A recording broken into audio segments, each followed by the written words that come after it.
So I caved in and I tried one of those Celsius drinks, the orange flavor.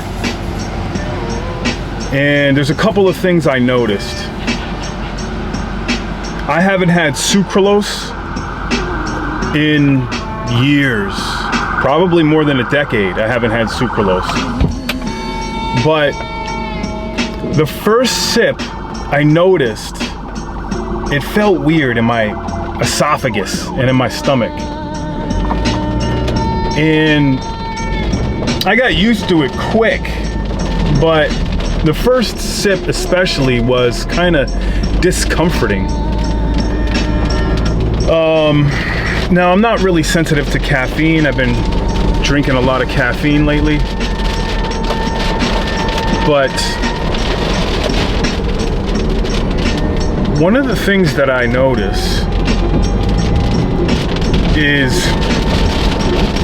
when it comes to sugar, like sucralose and natural sugar, there's pros and cons to both of them.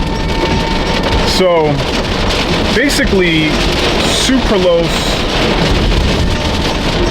is bad for your gut bacteria. It's not good for your gut bacteria, which does a lot of long-term damage.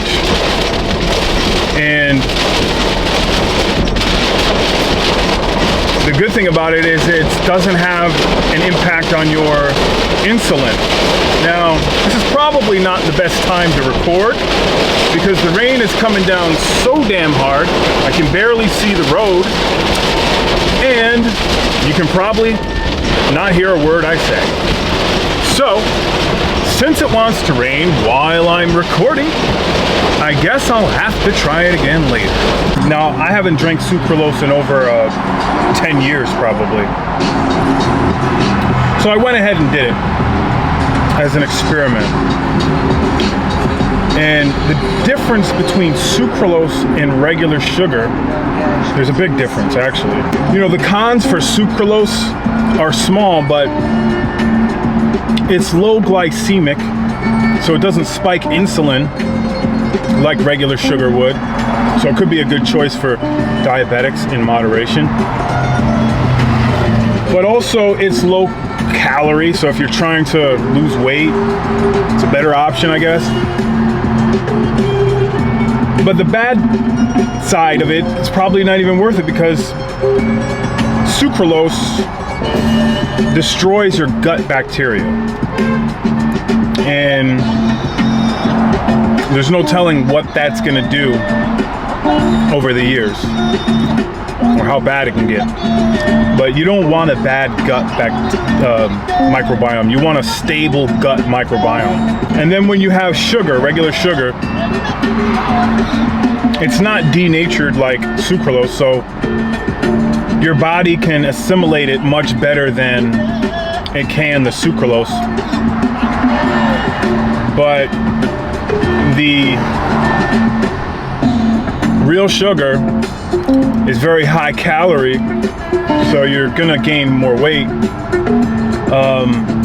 It's also bad for your teeth. It's highly acidic because it's just pure sugar, and you get cavities and things like that. So they both have their pros and cons.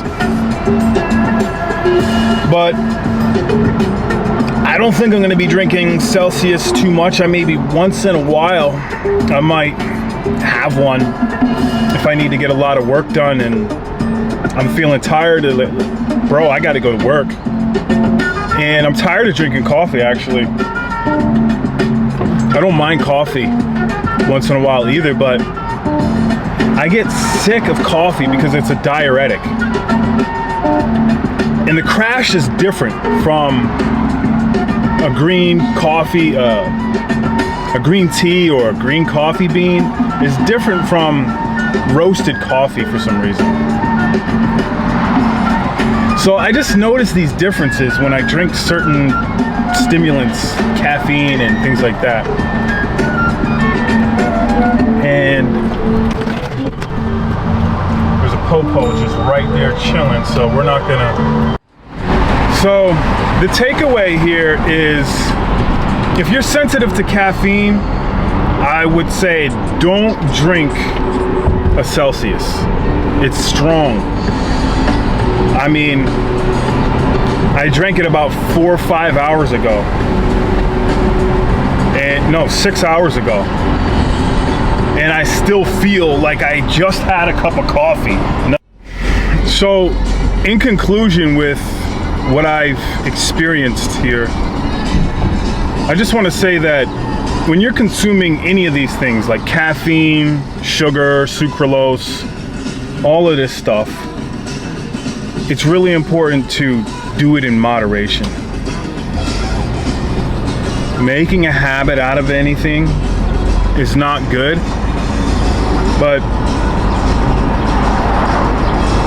I'm not totally against having sugar or sucralose or caffeine once in a while. It's better to use it once in a while or less frequently. So, weigh the options. If you have diabetes, sucralose once in a while is not a bad choice. If you're trying to lose weight, sucralose maybe is the better option once in a while. If you have gut issues, I would stay away from sucralose and just go with the regular sugar. If you're sensitive to caffeine, don't consume caffeine.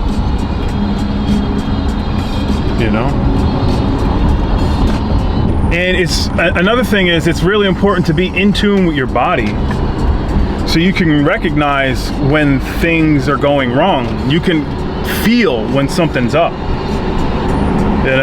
so just check that out. I thought I'd want to share that little insight that I had after drinking that poison. I did it, man.